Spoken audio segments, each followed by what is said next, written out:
Hello, welcome back to my YouTube channel. ഞാൻ നിങ്ങളുടെ സ്വന്തം പാലക്കാരി. ഗ്ലൗസ് ഇട്ടതും ഇടാത്തതുമായി ഈ കൈകൾ ഇങ്ങനെ തടവിക്കൊണ്ടിരിക്കുന്ന ഈ കോഴിക്കൂട്ടനുണ്ടല്ലോ, ഇവൻ നമ്മുടെ ക്രിസ്മസ് സെലിബ്രേഷന് വേണ്ടിയിട്ടുള്ളതാണ്. അപ്പോൾ ഒരു അൽഫാം ഉണ്ടാക്കാൻ വേണ്ടി അവനെ ഇങ്ങനെ മസാലയിൽ കുളിപ്പിച്ചുകൊണ്ടിരിക്കുകയാണ് കേട്ടോ. കാലാകാലങ്ങളായിട്ട് ലോകമെമ്പാടുമുള്ള ആൾക്കാർ ഡിസംബർ 25-നാണ് ക്രിസ്മസ് ആഘോഷിക്കുന്നതെങ്കിൽ ഞങ്ങളെ സംബന്ധിച്ച് ഈ വർഷം ഞങ്ങൾക്ക് ഡിസംബർ 26-നായിരുന്നു ക്രിസ്മസ്.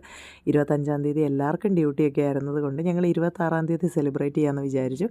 അങ്ങനെ 25-ാം തീയതി പാതിരാത്രിയിൽ ഒരു 11 മണി 12 മണി ആയപ്പോൾ ഞങ്ങൾ ഈ കോഴിക്കുട്ടനെ എടുത്ത് ഇതേപോലെ മസാലയൊക്കെ തടവി പുരട്ടിയൊക്കെ എടുത്ത് ഫ്രിഡ്ജിൽ വെച്ചതാണ് കേട്ടോ, പിറ്റേ ദിവസത്തേക്കുള്ള അൽഫാമിന് വേണ്ടിയിട്ട്.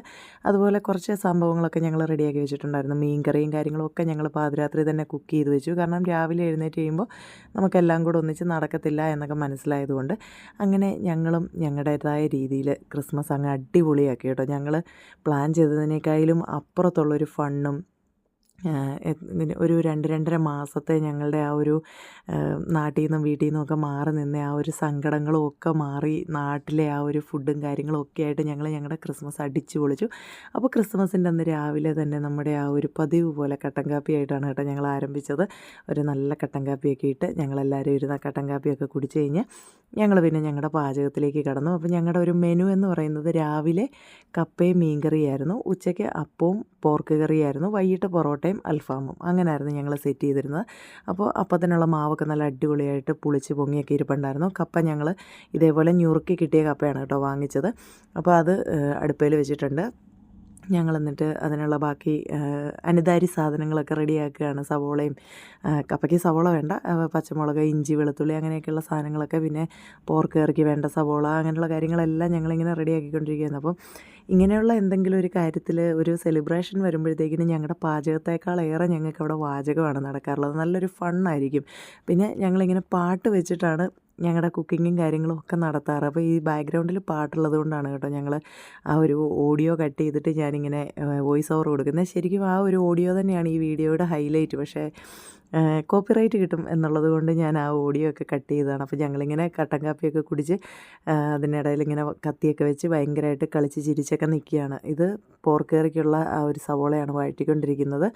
പിന്നെ ഇപ്പുറത്ത് എന്തോ സാധനം വേവിക്കാൻ വെച്ചതാണ്, മറന്നുപോയി കേട്ടോ. അപ്പോൾ പോർക്ക് ഇവിടെ വേവിച്ച് വെച്ചിട്ടുണ്ട്. ഇത് ഉച്ചക്കത്തേക്കുള്ളതാണ്. പോർക്ക് ഉച്ചക്കത്തേക്കുള്ളതും കപ്പ രാവിലത്തേക്കുള്ളതുമാണ്. കപ്പയുടെ കൂടെയുള്ള മീൻകറി ഞങ്ങൾ തലേദിവസം രാത്രി തന്നെ വെച്ചു. നല്ല മത്തിക്കറിയായിരുന്നു കേട്ടോ. അത് നമുക്കിങ്ങനെ ടിന്നിൻ്റെ അകത്ത് ക്യാനിനകത്ത് വരുന്ന മത്തി വാങ്ങിച്ചിട്ടാണ് ഞങ്ങൾ കറി വെച്ചത്. അപ്പോൾ ഞങ്ങളുടെ ഡൈനിങ് ഏരിയയൊക്കെ ഞങ്ങൾ വല്ലപ്പോഴും മാത്രമാണ് ഈ ഡൈനിങ് ഏരിയയിലിരുന്ന് കഴിക്കാറുള്ളത്. ഇല്ലെങ്കിൽ അടുക്കളയിലൊക്കെ ഇരുന്ന് ഡ്യൂട്ടിയൊക്കെ ഉള്ള സമയത്താണെങ്കിൽ പോകാൻ നേരത്തും വരാൻ നേരത്തൊക്കെ വാരി വലിച്ച് എന്തെങ്കിലുമൊക്കെ കഴിച്ചിട്ട് ഓടുമ്പോൾ ഡൈനിങ് ഏരിയയിലേക്കൊന്നും തിരിഞ്ഞു നോക്കാറില്ല. അപ്പോൾ ഞങ്ങൾ കുറേ ദിവസങ്ങൾക്ക് ശേഷം ഞങ്ങളുടെ ഡൈനിങ് ഏരിയയൊക്കെ ഒന്ന് നന്നായിട്ട് വീണ്ടും അറേഞ്ച് ചെയ്ത് മുറ്റത്ത് നിന്ന് പൂക്കളൊക്കെ പറിച്ച് വെച്ച് ഞങ്ങൾ അവിടെ ഒക്കെ ഒന്ന് സെറ്റ് ചെയ്തു. അങ്ങനെ നമ്മുടെ കുക്കിംഗ് ഏകദേശം എല്ലാം തീരാറായി. കടുക് വറുത്തൊക്കെ ഇടാനുള്ള തയ്യാറെടുപ്പുകളൊക്കെയാണ് കേട്ടോ. അപ്പം കുക്കിങ്ങിൻ്റെ റെസിപ്പീസ് ഒന്നും ഞാൻ കാണിക്കാത്ത വീഡിയോ ഒരുപാട് ലോങ് ആയിപ്പോയി. ഞാൻ ഒരുപാട് നേരം എടുത്ത് കട്ട് ചെയ്താണ് ഇപ്പോൾ ഈ വീഡിയോ ഇത്രയെങ്കിലും ആക്കിയത്. എന്നിട്ടും ഉണ്ടൊരു 10-17 മിനിറ്റ്. എന്നോട് പൊതുവേ എല്ലാവരും വീഡിയോയുടെ ലെങ്ത് കുറയ്ക്കണമെന്ന് പറഞ്ഞുകൊണ്ടാണ് ഞാൻ വീഡിയോയുടെ ലെങ്ത് ഇപ്പോൾ ഒത്തിരി കുറയ്ക്കുന്നത്. അപ്പോൾ ഒത്തിരി കുറഞ്ഞു പോയി എന്നും പറയാറുണ്ട് ഇപ്പോൾ ചിലരൊക്കെ. അങ്ങനെ ദേ നമ്മുടെ പോർക്ക് കറി റെഡിയായി. കപ്പ വേണ്ടേ ഇങ്ങനെ നല്ല കുത്തി കുഴച്ച് ഇളക്കിയെടുക്കണം. കപ്പ മേടിച്ചപ്പോൾ ഞങ്ങൾക്കൊരു ഡൗട്ട് ഉണ്ടായിരുന്നു കേട്ടോ, ഇത് ഫ്ലോപ്പായോ എന്നൊരു ഡൗട്ട് ഉണ്ടായിരുന്നു. പക്ഷേ നല്ല അടിപൊളി കപ്പയായിരുന്നു. നമുക്ക് A to Z സാധനങ്ങൾ കിട്ടാൻ ഇവിടെ ഇന്ത്യൻ സ്റ്റോറുണ്ട്, ഏഷ്യൻ സ്റ്റോറുണ്ട്, എന്ത് സാധനം വേണമെങ്കിലും നമുക്കിവിടെ കിട്ടും കേട്ടോ. അപ്പോൾ ദേ ഞങ്ങളുടെ നല്ല അടിപൊളി കുടംപുളി ഇട്ട ആ ഒരു മത്തിക്കറിയും അതുപോലെ തന്നെ കപ്പയും റെഡി ആയിട്ടുണ്ട്. സത്യം പറഞ്ഞാൽ ഈ വീഡിയോ എഡിറ്റ് ചെയ്യുമ്പോഴും ആ കപ്പയുടെ ഒന്നും ടേസ്റ്റ് വായിൽ നിന്ന് പോയിട്ടില്ല കേട്ടോ. കാരണം നമ്മൾ ഒരുപാട് ആഗ്രഹിച്ചുണ്ടാക്കിയതാണ്. അതുപോലെ തന്നെ 2-2.5 മാസത്തിന് ശേഷം കഴിക്കുന്നതാണ്. പിന്നെ നമ്മുടെ ഒരു വിശേഷ ദിവസമാണല്ലോ. അപ്പോൾ അങ്ങനെയൊക്കെ അത് നമ്മൾ ഒത്തിരി ആഗ്രഹത്തോടെയും പ്രതീക്ഷയോടെയും ഉണ്ടാക്കിക്കൊണ്ടാന്ന് തോന്നുന്നു. അതിന് ഭയങ്കര ഒരു ടേസ്റ്റായിരുന്നു. ഇത് കളർ കണ്ടിട്ട് ആരും തെറ്റിദ്ധരിക്കരുത് കേട്ടോ, നല്ല കട്ടൻ ചായയാണ്. അപ്പോൾ ഞങ്ങൾ കപ്പയ്ക്കും മീൻകറിക്കും കോമ്പിനേഷനായിട്ടൊരു കട്ടൻ ചായയും കൂടി ഇട്ടതാണ്. പിന്നെ ഞങ്ങൾ ഞങ്ങളുടെ ടേബിൾ കുറച്ച് ബിസ്ക്കറ്റ്സൊക്കെ കൊണ്ടുവന്ന് വെച്ച് ഒന്ന് സെറ്റ് ചെയ്തതാണ്, നമുക്കൊരു വൈബ് കിട്ടാൻ വേണ്ടിയിട്ട്. അങ്ങനെ ഞങ്ങൾ കപ്പയൊക്കെ വിളമ്പി ഇതേ കഴിക്കാൻ പോവുകയാണ്. ഞങ്ങളുടെ കോലമൊന്നും ആരും ചിന്തിക്കേണ്ട കേട്ടോ. ഇച്ചിരി കഴിയുമ്പോൾ ഞങ്ങൾ നല്ല അടിപൊളി എന്നാ പറയുന്നത് ഡ്രസ്സൊക്കെ ഇട്ട് വീണ്ടും വരുന്നതായിരിക്കും. ഇതിപ്പോൾ രാവിലെ എല്ലാവരും പണി ചെയ്യേണ്ടത് കൊണ്ട് ആ ഒരു ഡ്രസ്സൊന്നും ചേഞ്ച് ചെയ്തൊന്നുമില്ല. എല്ലാവരും നിന്ന ഡ്രസ്സൊക്കെ ആയിട്ട് തന്നെ വന്നതാണ്. കുറച്ച് കഴിഞ്ഞിട്ട് ഞങ്ങളിനി ഞങ്ങളുടെ ക്രിസ്മസിൻ്റെ പുതിയ ഉടുപ്പൊക്കെ ഇട്ട് വീണ്ടും പട്ടി ഷോ കാണിക്കാൻ വരുന്നതായിരിക്കും. കണ്ടോ, നല്ല അടിപൊളി നല്ല ആ ഒരു ചുമന്ന കളറുള്ള ആ ഒരു മീൻകറിയും കപ്പപ്പുഴുക്കും കാണുമ്പോൾ നിങ്ങൾക്ക് തന്നെ കൊതി വരുന്നില്ലേ? അപ്പം ഞങ്ങൾ ഇപ്പോൾ ഈ വീഡിയോ എഡിറ്റ് ചെയ്യുമ്പോൾ എനിക്ക് കൊതി വരുന്നുണ്ടെന്ന് പറയുന്നതിൽ അതിശയിക്കാനില്ലല്ലോ. അങ്ങനെ ഞങ്ങളെല്ലാവരും ഇരുന്ന് ആസ്വദിച്ച് കഴിക്കുകയാണ്. അപ്പോൾ സത്യം പറഞ്ഞു കഴിഞ്ഞാൽ ഈ ഫുഡ് കഴിച്ചതിനേക്കാട്ടിലും കൂടുതൽ ഞങ്ങൾ ഫോട്ടോ എടുക്കുകയും വീഡിയോ എടുക്കുമായിരുന്നു കേട്ടോ. കാരണം അതിങ്ങനെ ആ ഒരു ഉണ്ടാക്കി വെച്ച് കഴിഞ്ഞപ്പോഴത്തേയുള്ള ആ ഒരു മനസ്സിൻ്റെ സന്തോഷം എന്ന് പറയുന്നത് ഭയങ്കരമായിരുന്നു. ഞങ്ങളൊട്ടും പ്രതീക്ഷിച്ചില്ല ഞങ്ങളുടെ ക്രിസ്മസ് ഞങ്ങൾക്ക് ഇങ്ങനെ സെലിബ്രേറ്റ് ചെയ്യാൻ പറ്റുമെന്ന്. കാരണം എല്ലാവരും 25-ാം തീയതി 24, 25 ദിവസങ്ങളൊക്കെ ഞങ്ങളെ സംബന്ധിച്ചിടത്തോളം അത് പറയാൻ വാക്കുകളില്ല. അത്രയും ഒരു ഡിപ്രഷൻ സ്റ്റേജായിരുന്നു. പിന്നെ എല്ലാവരും ഞങ്ങൾ തമ്മിൽ കാണുന്നുണ്ടായിരുന്നില്ല, എല്ലാവരും ഡ്യൂട്ടി ആയിരുന്നു. അപ്പം അങ്ങോട്ടും ഇങ്ങോട്ടൊന്ന് വിഷ് ചെയ്യാൻ പോലും ഞങ്ങൾ തമ്മിൽ കണ്ടു എന്ന് പറയാൻ പറ്റത്തില്ല. എല്ലാവരും അവനവൻ്റെ ആ ഒരു ഡ്യൂട്ടിയുടെ ഷെഡ്യൂളൊക്കെ അനുസരിച്ച് പോകുന്നതിനിടയിൽ തമ്മിൽ കണ്ടിട്ടൊന്നുമില്ല. അങ്ങനെ ഞങ്ങൾ ബ്രേക്ക്ഫാസ്റ്റൊക്കെ കഴിച്ച് കഴിഞ്ഞിട്ട്, ബ്രേക്ക്ഫാസ്റ്റ് എന്നൊന്നും പറയുന്നില്ല, കപ്പയും മീൻകറിയും കഴിച്ച് കഴിഞ്ഞിട്ട് ഞങ്ങൾ ഞങ്ങളുടെ ക്രിസ്മസ് ഫ്രണ്ടിനുള്ള ഗിഫ്റ്റൊക്കെ റെഡിയാക്കുകയാണ്. അപ്പോൾ ഞാൻ ക്രിസ്മസ് ഫ്രണ്ടിനുള്ള ഗിഫ്റ്റ് പൊതിഞ്ഞതാണിത്. പിന്നെ ബാക്കി എല്ലാവർക്കും ഓരോ കാർഡും കുറച്ച് ചോക്ലേറ്റ്സും ഒക്കെ റെഡിയാക്കി വെച്ചിട്ടുണ്ടായിരുന്നു. അപ്പോൾ ഈ ഒരു ടീഷർട്ടാണ് ഞാൻ ക്രിസ്മസിന് വേണ്ടി എനിക്ക് എടുത്തത്. കഴുത്തിൽ കിടക്കുന്ന ഉണ്ണിക്കുട്ടൻ്റെ പേരെഴുതിയൊരു പെൻഡൻ്റുള്ള മാലയാണ് കേട്ടോ. ഷെർമിൻ എന്ന് പേരെഴുതിയ മാലയാണ്. അപ്പോൾ ഈ ഒരു റെഡ് കളർ ഡ്രസ്സാണ് ഞാൻ എടുത്തത്. എനിക്ക് പൊതുവേ ഇഷ്ടമില്ലാത്തൊരു കളറാണ് റെഡ്. പക്ഷേ ക്രിസ്മസ് അല്ലേ, അപ്പോൾ നമുക്ക് ആ ഒരു വൈബ് പിടിക്കണമെങ്കിൽ ആ ഒരു കളർ എടുക്കണമല്ലോ, അങ്ങനെ എടുത്തതാണ് കേട്ടോ. അപ്പം റെഡിയായി. ഇത് കൂടുതൽ മേക്കപ്പിൻ്റെ ഒന്നും ആവശ്യമില്ല. അങ്ങനെ ഞാനും എൻ്റെ ക്രിസ്മസ് ഗിഫ്റ്റും എൻ്റെ ക്രിസ്മസ് ഫ്രണ്ടിനുള്ള ഗിഫ്റ്റുമായിട്ട് വന്നു. നമ്മൾ ക്രിസ്മസ് ട്രീ ഉണ്ടാക്കുന്ന വീഡിയോ ചെയ്തിട്ടുണ്ടായിരുന്നല്ലോ, അപ്പോൾ ആ ക്രിസ്മസ് ട്രീയുടെ അടിയിൽ കൊണ്ടുവന്ന് വെച്ചു. ചോക്ലേറ്റ്സൊക്കെ അവിടെ വെച്ചു. പിന്നെ ഞങ്ങളുടെ കുറേ ഫോട്ടോ എടുക്കാൻ തുടങ്ങി കേട്ടോ. കാരണം 3 മണിയൊക്കെ ആകുമ്പോഴത്തേക്കിന് ലൈറ്റ് എല്ലാം പോകും. അപ്പോൾ ഞങ്ങൾ ബ്രേക്ക്ഫാസ്റ്റ് കഴിച്ചത് ഇച്ചിരി ലേറ്റായിട്ടായിരുന്നു. അപ്പം ലൈറ്റ് പോയി കഴിഞ്ഞാൽ ഞങ്ങൾക്ക് പുറത്തൊന്ന് ഇറങ്ങി ഫോട്ടോ എടുക്കാൻ പറ്റത്തില്ലാത്തത് കൊണ്ട് ഞങ്ങൾ ആ ഒരു കാപ്പികുടി കഴിഞ്ഞപ്പം പിന്നെ ഫോട്ടോയൊക്കെ എടുക്കാൻ വേണ്ടി റെഡിയായി വന്നതാണ് കേട്ടോ. അങ്ങനെ ഞങ്ങളെല്ലാവരും അങ്ങോട്ടും ഇങ്ങോട്ടും മാറിയും തിരിഞ്ഞുമൊക്കെ കൊമ്പ് വെച്ചും കൊമ്പ് വെക്കാതെയൊക്കെ ക്രിസ്മസ് ട്രീയുടെ അവിടെ നിൽക്കാതെയൊക്കെ ഞങ്ങൾ കുറേ ഫോട്ടോസ് എടുത്തു കേട്ടോ. അപ്പോൾ അതിനിടയിൽ സെൽഫി എടുക്കുന്നുണ്ട്. ശരിക്കും നല്ല എൻജോയ് ചെയ്തൊരു ടൈമായിരുന്നു. അപ്പോൾ വേണ്ട, എൻ്റെ പട്ടി ഷോ എന്ന് പറയുന്നത് വെറുതെ ഒന്നുമല്ല, ഫോട്ടോ എടുക്കാൻ വേണ്ടിയിട്ട് കാണിച്ചു കൂട്ടുന്ന പട്ടി ഷോ തന്നെയാണിത്. അതിൻ്റെ ബാക്ക്ഗ്രൗണ്ട് ഇപ്പോൾ കാണിച്ചു തരാം കേട്ടോ. എൻ്റെ കുറച്ച് ഫോട്ടോസ് എടുക്കാൻ വേണ്ടി അതിൻ്റെ പിന്നിൽ ഏറ്റവും കഷ്ടപ്പെട്ട വ്യക്തി ഇതാണ്ട് ഇവിടെ സോഫയിൽ ഇരുന്നും നടന്നും ഒക്കെയാണ് ഫോട്ടോ എടുത്തുകൊണ്ടിരുന്നത്. അപ്പം അത് കണ്ട് ഇവിടെ ചിരിക്കുന്ന അടുത്തയാൾ. അങ്ങനെ ഞങ്ങൾ കുറേ ഫോട്ടോസ് അകത്തൊക്കെ വെച്ചെടുത്തു. അപ്പോൾ പിന്നെ ഞങ്ങൾ പുറത്തിറങ്ങി കേട്ടോ. കാരണം എപ്പോൾ വേണമെങ്കിലും മഴ പെയ്യാമെന്നുള്ളൊരു കണ്ടീഷൻ ആയതുകൊണ്ട് നമ്മൾ നോക്കി നിൽക്കുമ്പോൾ മഴ പെയ്യും എന്നുള്ളത് കൊണ്ട് ഞങ്ങൾ പിന്നെ ഇച്ചിരി വെട്ടം ഉണ്ടായിരുന്നത് കൊണ്ട് പെട്ടെന്ന് ചാടി പുറത്തിറങ്ങിയതാണ്. ഇനിയിപ്പം നമുക്ക് അടുത്ത വേറെ പരിപാടി എന്ന് പറയുന്നത് അപ്പം ചുടണം. പോർക്ക് റെഡിയാണ്. അപ്പോൾ പിന്നെ അത് കഴിക്കാൻ നേരത്ത് അപ്പം ചുട്ടാൽ മതി എന്നുള്ളൊരു മൈൻഡായിരുന്നു. പിന്നെ നമ്മൾ പിന്നെ എങ്ങനെയാണെങ്കിലും പട്ടിഷോയ്ക്ക് കുറവൊന്നും ഇല്ലാത്തത് കൊണ്ട് മുടി മുമ്പോട്ടിട്ടും പുറകോട്ടിട്ടും ഒക്കെ കുറേ ഫോട്ടോസൊക്കെ എടുത്തു കേട്ടോ. ആ ഫോട്ടോയൊക്കെ ഞാൻ ഷോർട്സായിട്ടും പോസ്റ്റായിട്ടൊക്കെ ഇട്ടിട്ടുണ്ടായിരുന്നു. അങ്ങനെ ഫോട്ടോ എടുക്കലൊക്കെ കഴിഞ്ഞ് വീണ്ടും ഞങ്ങൾ വന്നതേണ്ട എവിടെ ഇങ്ങനെ വർത്താനമൊക്കെ പറഞ്ഞിരുന്നത്. ഇനി അടുത്ത ടാസ്ക് എന്താണ്, അപ്പവും പോർക്കറിയും കഴിക്കലല്ലേ എന്ന് പറഞ്ഞുകൊണ്ട് ഞങ്ങൾ വീണ്ടും അടുക്കളയിൽ പോയി അപ്പമൊക്കെ ചുട്ടു. അപ്പമൊക്കെ ചുട്ട് കഴിഞ്ഞപ്പോഴത്തേക്കിന് അതേണ്ട പോർക്കറിയൊക്കെ റെഡി ആയിട്ടിരിപ്പുണ്ട്. ഞങ്ങൾക്ക് വലിയ പ്രതീക്ഷയൊന്നും ഇല്ലായിരുന്നു അപ്പത്തിനുള്ള മാവ് പുളിച്ച് കിട്ടും എന്നൊക്കെ. എന്തായാലും അതൊക്കെ നല്ല സക്സസ് ആയിട്ട് കിട്ടിയിട്ടുണ്ട്. അങ്ങനെ ഞങ്ങൾ വീണ്ടും ഫുഡ് കഴിക്കാൻ വന്നു. അപ്പോൾ രാവിലത്തെ ആ ഒരു ഫോട്ടോ എടുക്കലിൻ്റെ ആവശ്യമൊന്നും ആർക്കും ഇല്ല കേട്ടോ. കാരണം എല്ലാവരും കപ്പയൊക്കെ കഴിച്ചതിൻ്റെ മത്ത് പിടിച്ചിങ്ങനെ ഇരിക്കുകയാണ്. എന്നാലും നമുക്ക് ഒരുപാട് നാളുകൾക്ക് ശേഷമല്ലേ നമ്മൾ നാട്ടിലെ ഈ ഒരു ഫുഡ് കഴിക്കുന്നത്, അതുകൊണ്ട് അത് വിട്ട് കളയാനുള്ള മനസ്സില്ല. അങ്ങനെ ഞങ്ങളത് അപ്പവും പോർക്കറിയൊക്കെ കഴിക്കുകയാണ് കേട്ടോ. അടിപൊളി ടേസ്റ്റായിരുന്നു, പറയാതിരിക്കാൻ പറ്റത്തില്ല. നല്ല സെറ്റപ്പായിട്ട് നമ്മൾ ഫുഡ് ഉണ്ടാക്കിയിട്ടുണ്ടായിരുന്നു. അപ്പോൾ ഞാൻ ഇടയ്ക്ക് ഒന്ന് പുറത്ത് പോയിട്ടുണ്ടായിരുന്നു, ഞാനും വേറൊരാളും കൂടെ. അപ്പോൾ അതുകൊണ്ടാണ് ഞാൻ ജാക്കറ്റൊക്കെ ഇട്ടിരിക്കുന്നത്. പുറത്ത് പോയി ഓടി വന്ന് കഴിക്കാൻ കയറിയിരുന്നതാണ് കേട്ടോ. അപ്പം നമ്മൾ ഈ ലാസ്റ്റ് മിനിറ്റ് പ്രിപ്പറേഷൻസ് ഒക്കെ ഉണ്ടാവില്ല, അങ്ങനെ 1-2 സാധനങ്ങൾ മേടിക്കാനുള്ളത് കൊണ്ട് ഞാനിവിടെ ടെസ്കോ വരെ പോയതായിരുന്നു, ഞാനും പാർവതിയും കൂടെ. അങ്ങനെ ഞാൻ ജാക്കറ്റ് പോലും ഊരാതെ ഓടി വന്നിരുന്ന അപ്പം കഴിച്ചതാണ്. അപ്പോൾ ഞങ്ങൾ ആ ബാക്കിൽ കുക്കറൊക്കെ കഴുകി വെച്ചിരിക്കുന്നതിനെ ട്രോള് ഞങ്ങൾ തന്നെ സെൽഫ് ട്രോളാണ്. കാരണം രാവിലെ അതെല്ലാം എടുത്ത് മാറ്റി ഭയങ്കര സെറ്റപ്പാക്കി ഇട്ടു. ഉച്ചയായപ്പം കുക്കിംഗ് ഒക്കെ കഴിഞ്ഞപ്പോൾ അതെല്ലാം അവിടെ കൊണ്ടുവന്ന് വെച്ചു എന്ന് പറഞ്ഞ് ഞങ്ങൾ തന്നെ ഞങ്ങളെ ട്രോൾ ചെയ്താണ് കേട്ടോ. അങ്ങനെ ഞങ്ങൾ എൻജോയ് ചെയ്ത് ഫുഡെല്ലാം കഴിച്ച് കഴിഞ്ഞിട്ട് ഇനി നമ്മൾ ക്രിസ്മസ് ഫ്രണ്ടിനുള്ള ഗിഫ്റ്റ് കൈമാറുന്ന സമയമാണ് കേട്ടോ. അപ്പൊ ഇപ്പൊ നമുക്ക് കയ്യിൽ ഒരു പേപ്പറും പേനയും തന്നിരിക്കുന്നത് വെച്ചാൽ നമ്മൾ 6 പേരും ഇപ്പൊ സിയോണ, അതായത് ഞാൻ ഈ പേപ്പറിൽ എഴുതാൻ പോവാണ്. എനിക്ക് കിട്ടിയത് ഇങ്ങനെ 6 പേർക്കും അങ്ങോട്ടും ഇങ്ങോട്ടും കിട്ടിയത് ആരൊക്കെയാണ് നമ്മളൊരു ഗസ്സിങ് നടത്തും. ആർക്കെങ്കിലും ഒരാൾക്ക് കറക്റ്റ് ആയിട്ട് 6 പേരുടെയും അല്ല, ഏറ്റവും കൂടുതൽ ഒരുപോലെ വരുന്നവർക്ക് ഗിഫ്റ്റ് ഉണ്ടോ? ഗിഫ്റ്റ് എന്ന് പറഞ്ഞാൽ നമ്മൾ പ്രത്യേകം അറേഞ്ച് ചെയ്തിട്ടൊന്നുമില്ല, അതൊരു സംഭവമാണ്. ഒരു ചോക്ലേറ്റ് കൊടുക്കാം, ഒരു ചോക്ലേറ്റ് കൊടുക്കും, ഒരു ക്ലാപ്പ് കൊടുക്കാം. ഇപ്പൊ എനിക്ക് മനസ്സിലായില്ല. അതായത് ഞാനിപ്പോ എഴുതും നിഖിലേക്ക് കിട്ടിയത് എന്നെ, സിയോണക്ക് കിട്ടിയത് എടി, അതായത് നിനക്ക് ഒരു ഗസ് ഉണ്ടാവുമല്ലോ ബാക്കി ആൾക്കാരുടേത്. നിന്റേത് മാത്രമല്ലേ നിനക്ക് കൺഫേം അറിയത്തുള്ളൂ, ബാക്കിയെല്ലാം ഗസ്സിംഗ് അല്ലേ. പേരിൽ അങ്ങോട്ടും ഇങ്ങോട്ടും കിട്ടിയത് ആരൊക്കെയാണ് നമ്മൾ എഴുതുന്നു. എന്നിട്ട് നമ്മൾ അത് കളക്ട് ചെയ്ത് ഇവിടെ വെക്കും. അതിനുശേഷം നമ്മൾ എക്സസൈസുകൾ നടത്തി എന്റെ പേര് എഴുതണോ? ലാസ്റ്റ് എഴുതിക്കോ പേര്. വേണ്ട, വൃത്തിയുടെ കൈയക്ഷരം കാണുമ്പോ നമുക്ക് മനസ്സിലായി. എന്റെ എല്ലാവർക്കും പെട്ടെന്ന് മനസ്സിലാവും. കൺഫ്യൂഷൻ വേണ്ട, എന്റെ ഒന്നും വേണ്ട, എഴുതിക്കോ. കാരണം ഇതിനകത്ത് പൊളിപ്പിച്ചേക്കാണൊന്നും ഇല്ലല്ലോ. Okay, start. എഴുതിക്കോ. ഓൾഡൊന്നും ചെയ്യണ്ട, ഇനി ഇവിടെ വെച്ചാൽ നമ്മൾ എക്സസൈസ് നടത്തി കഴിയുമ്പോൾ അതൊരു നോക്കുന്നുള്ളൂ.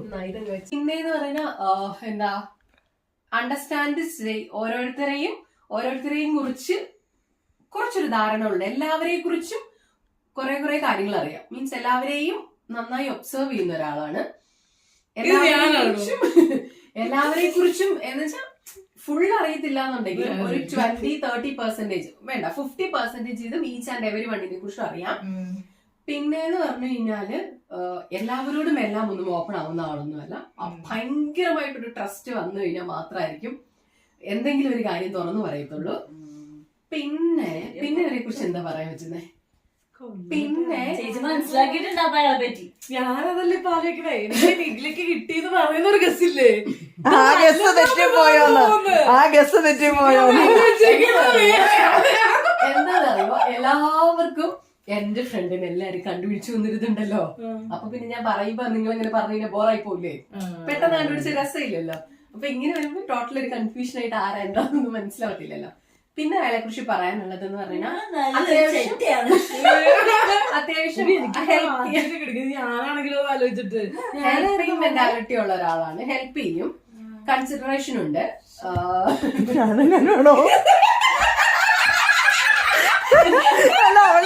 അവളുടെ ഫ്രണ്ടിനെ അറിയാവുന്ന ഭയങ്കര കോൺഫിഡൻസിൽ ഇരിക്കുന്ന ആളാ ഞാനിപ്പോ. ഞാനാണോ എന്നൊരു ഡൗട്ട്.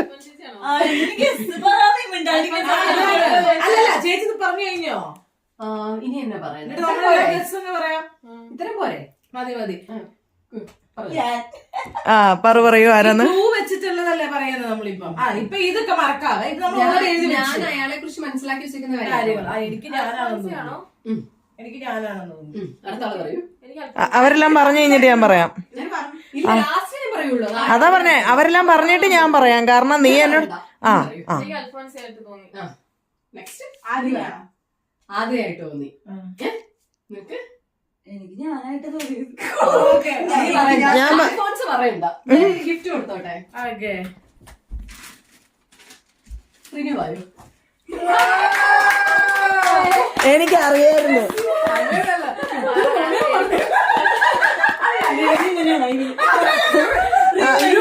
അതങ്ങനല്ല, അങ്ങനല്ല. ഇതിപ്പോ നിഖില പറഞ്ഞ നിഖിലയെ പറ്റിയാണോ നിഖിലയുടെ ഫ്രണ്ടിനെ പറ്റിയാണോ?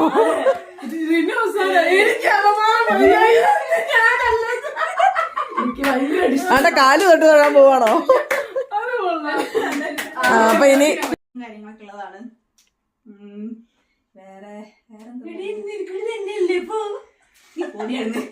അവക്ക് കിട്ടിയത് തന്നെയാ, റിനുവിന് കിട്ടിയത് തന്നെയാ. പറയില്ല. അത് കഴിഞ്ഞ് പിന്നെ വേറെന്താ പറയാ, എന്താ ഉള്ള ഒരു കാര്യം നമുക്ക് ഒരു കാര്യങ്ങൾ പറഞ്ഞു തരാനുള്ള മൈൻഡ് ഉണ്ട്. പക്ഷെ നമ്മൾ പെട്ടെന്ന് ഇടയിൽ കയറിയ ദേഷ്യം വരും. ഞാൻ ഉറപ്പ്, കൺഫേം. ഞാൻ പറഞ്ഞു.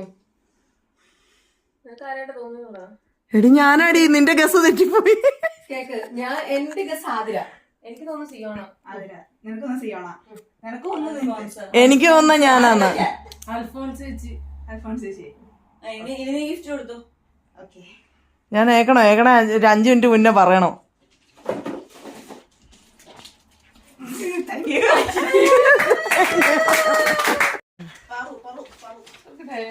കൊടുക്ക. കല്യാണവും കഴിച്ചോ? അപ്പൊ പറഞ്ഞതിൽ ഒരു പോയിന്റ് പിൻവലിക്കണം. ആ മെച്യൂരിറ്റിയുടെ എനിക്ക്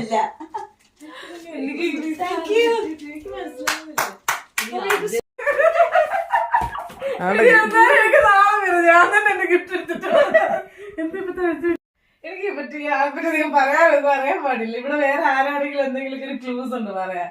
പിന്നെ എന്താണിത് പറയണ്ടേ? ഞാനേ വിചാരിച്ചതുപോലെ അല്ല, അതുകൊണ്ട് എനിക്കൊരു ചെറിയ ക്രിസ്മസ് ഫ്രണ്ടിനെക്കുറിച്ച് ഞങ്ങൾക്ക് അങ്ങോട്ടും ഇങ്ങോട്ടും ഒക്കെ ചില കാൽക്കുലേഷൻസ് ഉണ്ടായിരുന്നു കേട്ടോ. അതായത് ഇന്നയാളിന് ഇന്നയാളാണ് കിട്ടിയത്, ആ ആളിന് ഈ ആളെയാണ് കിട്ടിയതെന്നൊക്കെയുള്ളൊരു കാൽക്കുലേഷൻ ഉണ്ടായിരുന്നു. അതിൽ 2 പേരുടെ പ്രഡിക്ഷൻ മാത്രം കറക്റ്റായിട്ട് വന്നു. ഞാനൊക്കെ ചിന്തിച്ചത് നേരെ തലതിരിഞ്ഞു പോയൊരവസ്ഥയിലായിരുന്നു കേട്ടോ. ഞങ്ങൾ 4 പേര് കണക്ക് കൂട്ടിയത് തെറ്റിപ്പോയി, 2 പേര് പറഞ്ഞത് കറക്റ്റായിട്ട് വന്നു. അപ്പം നമ്മുടെ തലയ്ക്ക് പുറകിൽ ഒരു അടി കിട്ടുന്നൊരവസ്ഥയിൽ കംപ്ലീറ്റ് ആയിട്ട് ബ്ലാങ്ക് ആയി പോകുക എന്ന് പറയത്തില്ല, കിളി പോകുന്നൊരവസ്ഥ. ആ ഒരു അവസ്ഥയായിരുന്നു കുറേ നേരത്തേക്ക്. കാരണം ഇങ്ങനെയാണ്, ഇതാണ്, ഇന്നയാളിന് ഇന്നയാളാണ് എന്നൊക്കെ 100% ഉറപ്പിച്ചിരുന്നൊരവസ്ഥയിൽ അങ്ങനെയൊന്നും അല്ല എന്നുള്ളൊരിത് വന്നപ്പോഴത്തേക്കിന് മൊത്തത്തിൽ ചാനൽ ഔട്ടായിപ്പോയി കേട്ടോ. അങ്ങനെ പിന്നെ ഞാൻ നിഖിലയുടെ അടുത്ത് പറഞ്ഞു, എൻ്റെ ഫ്രണ്ട് നിഖിലയായിരുന്നു. അപ്പം നിഖിലയുടെ അടുത്ത് ഞാൻ പറഞ്ഞു, നീ ആ ഗിഫ്റ്റ് ഒന്ന് ഓപ്പൺ ചെയ്യൂ, കാണിക്കണം, ഓപ്പൺ ചെയ്ത് കാണിക്കണം എന്ന് പറഞ്ഞാൽ അങ്ങനെ അവളെ കൊണ്ട് ഓപ്പൺ ചെയ്യിച്ചതാണ്. ഇതൊരു ചെറിയ ബാഗാണ് കേട്ടോ, ഒരു സ്ലിംഗ് ബാഗാണ്. അത് ആക്ച്വലി ഞാനും അവളും കൂടെ ഷോപ്പിങ്ങിന് പോയപ്പോൾ അവളാണ് എൻ്റെ ഫ്രണ്ടെന്ന് ഞാൻ പറഞ്ഞിട്ടൊന്നും ഉണ്ടായിരുന്നില്ല. എനിക്ക് വേണ്ടിയിട്ടാണ് അല്ലെങ്കിൽ എൻ്റെ ഫ്രണ്ടിന് വേണ്ടിയിട്ടാണെന്നൊക്കെ പറഞ്ഞിട്ട് ഞാൻ അവളെയും കൂടെ കൂട്ടി സെലക്ട് ചെയ്തൊരു ബാഗാണ്. അപ്പോൾ അവൾക്ക് ഇഷ്ടപ്പെട്ടു എന്ന് തോന്നിയതുകൊണ്ട് ഞാൻ എടുത്തൊരു ബാഗാണ്. അതവൾക്ക് ഇഷ്ടപ്പെട്ടു എന്ന് പറഞ്ഞു, യൂസ്ഫുൾ ആണെന്ന് പറഞ്ഞു. അങ്ങനെ നമ്മൾ ഈ ഒരു സ്ലിംഗ് ബാഗാണ് കൊടുത്തിരുന്നത്. അങ്ങനെ പിന്നെ എല്ലാവരും അവനവൻ്റെ ഗിഫ്റ്റൊക്കെ ഒന്ന് അഴിച്ചും പെറുക്കിയൊക്കെ നോക്കി കേട്ടോ. അതൊക്കെ കഴിഞ്ഞ് പിന്നെ നമ്മൾ വീണ്ടും നമ്മുടെ മെയിൻ ജീവിത ഉദ്ദേശത്തിലേക്ക് വന്നു, അൽഫാമും പൊറോട്ടയും. അപ്പോൾ ഇത് പാർവതിയുടെ പ്രിപ്പറേഷനായിരുന്നു, അൽഫാം. പൊറോട്ട ഞങ്ങൾ പാക്കറ്റ് പൊറോട്ട മേടിച്ചു. അങ്ങനെ ഞങ്ങളതിനെ ചുട്ടെടുത്ത് അടിച്ച് പരത്തി പൊറോട്ടയാക്കി എടുത്തതാണ്. അപ്പോൾ അൽഫാം അടിപൊളിയായിരുന്നു കേട്ടോ. അപ്പോൾ ഈ അൽഫാമിൻ്റെ റെസിപ്പി എന്തായാലും നമ്മൾ നമ്മുടെ ചാനലിൽ ഇടുന്നതായിരിക്കും, പോർക്ക് കറിയുടെ റെസിപ്പി ഇടുന്നതായിരിക്കും. അപ്പോൾ ദേ നമ്മുടെ പൊറോട്ട ഇവിടെ റെഡി ആയിട്ടുണ്ട്. ഇനി ഈ ഒരു പൊറോട്ട കഴിക്കുക എന്നുള്ളതാണ് നമ്മുടെ അടുത്ത ഉദ്ദേശം. അപ്പോൾ ടോട്ടലി നോക്കിക്കഴിഞ്ഞാൽ ഞങ്ങളുടെ ഈ ഒരു ക്രിസ്തുമസ് എന്ന് പറഞ്ഞു കഴിഞ്ഞാൽ ഗംഭീരമായിരുന്നു. ഞങ്ങൾ ഇത്രയൊന്നും പ്രതീക്ഷിച്ചില്ല. ഞങ്ങളിങ്ങനെ പ്ലാൻ ചെയ്യുന്നുണ്ടായിരുന്നെങ്കിലും ഇത് എത്രത്തോളം എക്സിക്യൂട്ട് ചെയ്യാൻ പറ്റുമെന്നും എത്രത്തോളം സക്സസ് ആകും എന്നുള്ളത് ഞങ്ങൾക്ക് ഭയങ്കര ഡൗട്ടായിരുന്നു. ഞങ്ങളുടെ UK ക്രിസ്മസ് ഒന്ന് കളറാക്കണം എന്നുള്ള ഞങ്ങളുടെ ആഗ്രഹം ഞങ്ങൾ 100% സക്സസ് ആക്കി എന്നുള്ളതിൽ ഞങ്ങൾക്ക് ഭയങ്കര സന്തോഷമാണ് കേട്ടോ. എത്ര കാലം കഴിഞ്ഞാലും ഞങ്ങളിനി ലോകത്തിൻ്റെ ഏതൊക്കെ ഭാഗത്തോട്ട് പോയെന്ന് പറഞ്ഞാൽ UK തന്നെ സെറ്റിലായെന്ന് പറഞ്ഞാലും ഞങ്ങളുടെ UK ഫസ്റ്റ് ക്രിസ്മസ് ഇതായിരുന്നു. അപ്പോൾ ഈ വീഡിയോ നിങ്ങൾക്ക് ഇഷ്ടപ്പെട്ടെന്ന് വിചാരിക്കുന്നു. നമുക്ക് മറ്റൊരു വീഡിയോയിലൂടെ വീണ്ടും കാണാം.